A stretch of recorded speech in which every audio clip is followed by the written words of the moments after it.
आप शादी क्यों कर रहे हो? सोसाइटी के लिए, रिलेटिव्स के लिए या माँ बाप को खुश करने के लिए? और गलती से उस आदमी में ये आदतें मिल गई जो आपको इस वीडियो में बताने वाली हूँ, तो आपकी सारी जिंदगी नर्क बन जानी है। और लास्ट पॉइंट तो मोस्टली फीमेल्स फेस करती ही है हमारे इंडिया में। माफ करना, लेकिन सच्चाई यही है, ऐसे आदमी से शादी करके या तो जिंदा लाश बन के रहोगी या डाइवोर्स ले लोगी। और डाइवोर्स भी हमारे भारत में, जो पुरुष प्रधान देश है, यहाँ सोसाइटी इवन अपनी ही फैमिली के ताने तुम्हारा जीना हराम हो जाना है। और डाइवोर्स के बाद भी लोग तुम्हें जीने नहीं देंगे, आपकी दूसरी शादी करवा के ही रहेंगे। और दूसरी शादी सक्सेसफुल होगी इसकी भी कोई गारंटी नहीं है। सिर्फ माँ बाप को खुश करने के लिए शादी मत करो, क्योंकि जिन माँ बाप को खुश करने के लिए तुम शादी कर रही हो ना, बाद में यही माँ बाप या तो आपके हाल पे आपको छोड़ देंगे कि बेटा हम क्या करें, तेरी किस्मत में यही लिखा था।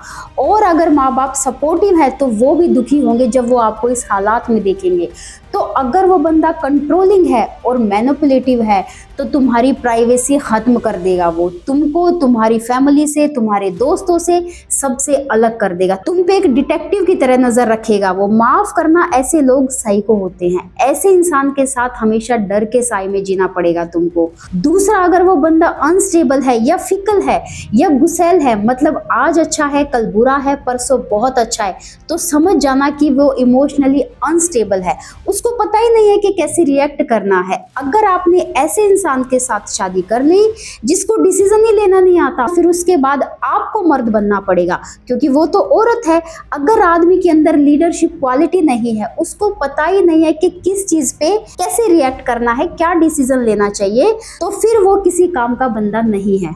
क्योंकि उसके साथ शादी करने के बाद पूरी जिंदगी आपको मर्द बन के रहना पड़ेगा। फैमिली के, घर के, बाहर के A to Z सारे काम आपको खुद करने होंगे। हाँ, वो भी करेगा काम जब आपको सबके सामने जलील करना होगा, सबके सामने आपको गालियां देनी होगी, टीवी तोड़ने होंगे, मोबाइल फेंक के मारना होगा, घर में कलेश करना होगा, तब वो आपको बहुत आगे दिखाई देगा। लेकिन जब असल में रिस्पॉन्सिबिलिटी लेने की बात आएगी तो वो तुमको कहीं नजर नहीं आएगा। जिसको पता ही नहीं है उसे जिंदगी में करना क्या है, जो खुद अनस्टेबल है, जिसमें डिसिप्लिन ही नहीं है, वो क्या प्रोटेक्ट करेगा तुमको। फिर अगर तुम एक सीधी सादी प्यारी सी लड़की हो जो माँ बाप के साए में पली बड़ी है, फिर तो तुम्हारी जिंदगी की वाट लग जानी है ऐसे इंसान से शादी करने के बाद। ये इंसान तुमको एक टॉक्सिक लूप में फंसा लेगा। एक दिन वो तुम्हारे साथ अच्छा ट्रीट करेगा राजकुमारी की जैसे, दूसरा दिन तुम्हें कुत्ते की तरह ट्रीट करेगा, तुमको जलील करेगा, तुम्हें दिमागी और जहनी मरीज बना देगा ये इंसान। इसी इमोशनल अनस्टेबिलिटी से तुमको बचना है।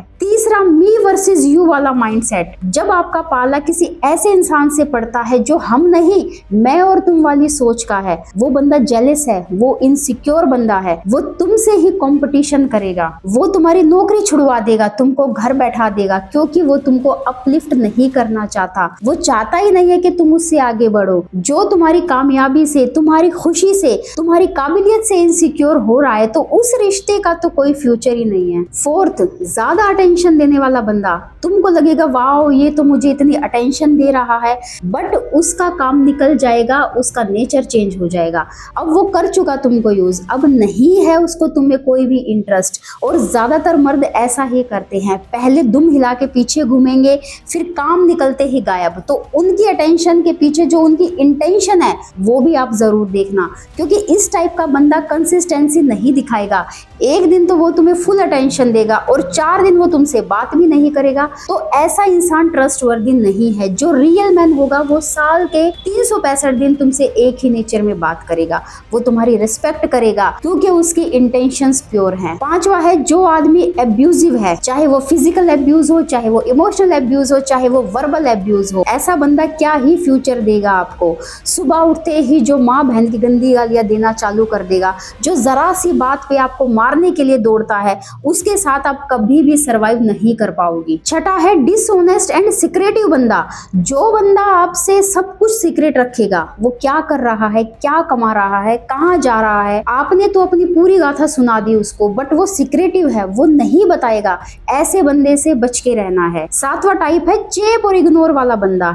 ये वो टाइप के बंदे होते हैं, उन्हें फिजिकल नीड होगी या टाइम पास करना होगा तो आपके चेप हो जाएंगे, आपके आगे पीछे घूमेंगे, बट जब तुमको जरूरत होगी वो इग्नोर मार के निकल देंगे। देश दुनिया की सारी खबर रखते हैं ऐसे लोग, बट तुमको क्या चाहिए, तुम किस हालात में हो, तुम बीमार हो, तुम हर्ट हो, उन्हें कोई फर्क नहीं पड़ता। इवन वो ऐसा रिएक्ट करेंगे, क्या कुछ हुआ है, कुछ हुआ है क्या तुम्हें? और आठवां और सबसे लास्ट में है 30 साल का बच्चा। ओ मेरी बहनों, एक बात बताओ, तुम किसी की वाइफ बनना चाहती हो, 30 साल के बच्चे की माँ बनना चाहती हो? वो जिम्मेदारी तो माँ वाली दे देंगे तुमको, बट इज्जत तुमको कुत्ते जितनी भी नहीं मिलेगी। मेरी बात कड़वी लगती है लोगों को, क्योंकि मैं सीधी बात करती हूँ। उसको सुधारने का काम, सलीका सिखाने का काम उसकी माँ का था। जब वो 25-30 साल में उसको नहीं बदल पाई, तो तुम क्यों ठेका ले रही हो ऐसे बंदे का? ये वो बंदे होते हैं जो नहाकर अपना कच्छा भी तुमसे धुलवाएंगे। एक छोटे बच्चे की तरह तुम 24 घंटे उसके काम करती फिरोगी। और ये सो कॉल्ड सोसाइटी के लोग ये कहते हैं कि शादी के बाद मैच्योर हो जाएगा, फिर कहेंगे बेबी हो जाएगा, फिर जिम्मेदार हो जाएगा। तो इस लूप में मत फंसना। मैं अपने खून से लिख के दे सकती हूँ कि ऐसे बंदे कभी नहीं बदलते, क्योंकि वो बचपन से राजा बाबू बन के रहे हैं। वो खुद सोफे पे पसरे रहेंगे, टेबल से रिमोट उठाने के लिए तुमको ऑर्डर दिया जाएगा। बाकी लाइफ तुम्हारी अपनी है, डिसीजन तुम्हारा खुद का होगा। ये वीडियो उन बहनों के लिए है जो लाइफ में ऐसे इंसान को झेल रही हैं या वो सेटल होने जा रही हैं। मैं यही कहना चाहती हूँ कि हर महिला रिस्पेक्ट डिजर्व करती है। मेरी ये वीडियो तुमको कैसी लगी कमेंट सेक्शन में बताना जरूर।